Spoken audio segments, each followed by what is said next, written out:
हर हर महादेव। आज हम सुनेंगे 16 सोमवार की व्रत कथा। जो कोई भी 16 सोमवार का व्रत करता है उसे भगवान शिव की कृपा प्राप्त होती है, लेकिन कथा को अवश्य भक्ति और भाव से सुनना चाहिए। कथा सुनने से पहले हाथ में फूल अक्षत ज़रूर ले और भगवान का ध्यान करते हुए हम इस कथा को सुनेंगे। तो बोलिए उमापति भगवान शंकर की जय हो। शुरू करते हैं 16 सोमवार व्रत कथा। एक समय श्री महादेव जी माता पार्वती के साथ भ्रमण करते हुए मृत्यु लोक में अमरावती नगरी में आए। वहाँ राजा ने सुंदर शिव मंदिर बनवाया। शंकर जी वहीं ठहरने लगे। एक दिन पार्वती जी शिव जी से बोली, नाथ आओ आज चौरस खेले। खेल प्रारंभ हुआ। उसी समय पुजारी जी पूजा करने आए। पार्वती जी ने पूछा, पुजारी जी बताइए जीत किसकी होगी? वह बोले, शंकर जी की। और अंत में जीत पार्वती की हुई। पार्वती जी ने मिथ्या भाषण के कारण पुजारी को कोढ़ी होने का शाप दिया। पुजारी जी कोढ़ी हो गए। कुछ समय बाद अप्सराएं पूजन के लिए आई। पुजारी जी से कोढ़ी होने का कारण पूछा। पुजारी जी ने सब बातें बता दी। अप्सराएं बोली, पुजारी जी आप 16 सोमवार का व्रत करो, महादेव जी आपका कष्ट दूर करेंगे। पुजारी जी ने उत्सुकता से व्रत विधि पूछी। अप्सरा बोली, सोमवार का व्रत करें। संध्या उपरांत आधा सेर गेहूं के आटे से 3 अंग बनाएं और घी का दीप नैवेद्य बेलपत्र आदि से पूजन करें। बाद में 1 अंग अर्पण कर शेष 2 अंग प्रसादी समझ वितरित कर लें। इस विधि से 16 सोमवार का व्रत 17वें सोमवार को पाव सेर गेहूं के आटे की बाटी का चूरमा बनाकर भोग लगाकर बांट दे, फिर सकुटुंब प्रसाद ग्रहण करें। ऐसा करने से शिवजी आपके मनोरथ पूर्ण करेंगे। ये कहकर अप्सराएं स्वर्ग को चली गई। पुजारी जी यथाविधि व्रत कर रोग मुक्त हुए और पूजन करने लगे। कुछ दिन बाद शंकर पार्वती जी आए। पुजारी जी को कुशलता पूर्वक देखकर पार्वती जी ने रोग मुक्ति का कारण पूछा। पुजारी जी के कथा अनुसार पार्वती जी ने व्रत किया। फलस्वरूप अप्रसन्न कार्तिकेय जी की माता के आज्ञाकारी हुए। कार्तिकेय जी ने भी पार्वती जी से पूछा, क्या कारण है? मेरा मन आपके चरणों में लगा है। पार्वती जी ने वही व्रत बतलाया। कार्तिकेय जी ने भी व्रत किया। फलस्वरूप बिछड़ा हुआ मित्र मिला। उसने भी कारण पूछा। बताने पर विवाह की इच्छा से यथाविधि व्रत किया।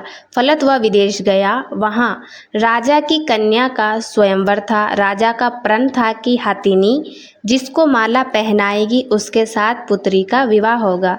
वह ब्राह्मण भी स्वयंवर देखने की इच्छा से एक ओर जा बैठा। हाथिनी ने माला इसी ब्राह्मण को पहनाई। धूमधाम से विवाह हुआ। तत्पश्चात दोनों सुख से रहने लगे। एक दिन राजकन्या ने पूछा, नाथ आपने कौन सा पुण्य किया है जिससे राजकुमारों को छोड़ हथिनी ने आपका वरण किया? ब्राह्मण ने 16 सोमवार का व्रत सविधि बतलाया। राजकन्या ने सत पुत्र प्राप्ति के लिए व्रत किया और सर्वगुण संपन्न पुत्र प्राप्त किया। और बड़ा होने पर पुत्र ने पूछा, माताजी किस पुण्य से मेरी प्राप्ति आपको हुई है?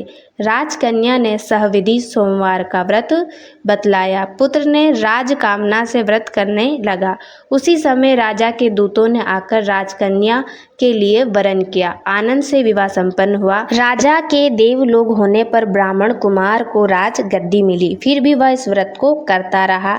एक दिन उसने अपनी पत्नी से पूजन सामग्री शिवालय ले चलने को कहा, परंतु उसने दासियों द्वारा भिजवा दी। जब राजा ने पूजन समाप्त किया तो आकाशवाणी हुई कि इस पत्नी को निकाल दे, नहीं तो वह तेरा सत्यानाश कर देगी। प्रभु की आज्ञा मानकर इसने रानी को निकाल दिया। रानी भाग्य को कोसती हुई एक नगर में बुढ़िया के पास गई।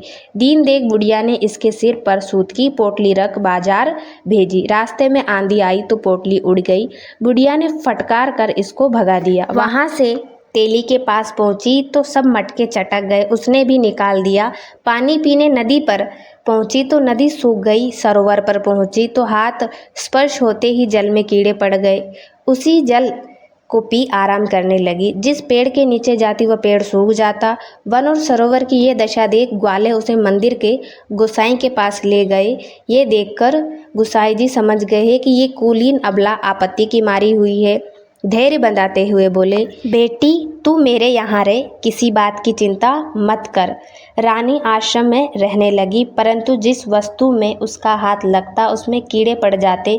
दुखी हो गोसाई जी ने पूछा, बेटी किस देव के प्रति अपराध से तेरी दशा हुई है? रानी ने बताया, मैं पति की आज्ञा का उल्लंघन कर महादेव के पूजन में नहीं गई। गोसाई जी ने शिव जी से प्रार्थना की। गोसाई जी बोले, बेटी तू 16 सोमवार का व्रत करो।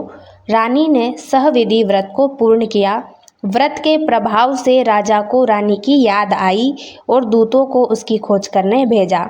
आश्रम में रानी को देख दूतों ने आकर राजा को रानी का पता बताया। राजा ने आकर गोसाई जी से कहा, महाराज ये मेरी पत्नी है। शिवजी के रुष्ट होने से मैंने इसका परित्याग किया। अब शिवजी की ही कृपा से इसे मैं लेने आया हूँ। कृपया करके इसे जाने की आज्ञा दे। गोसाई जी ने आज्ञा दे दी। राजा रानी नगर में आए।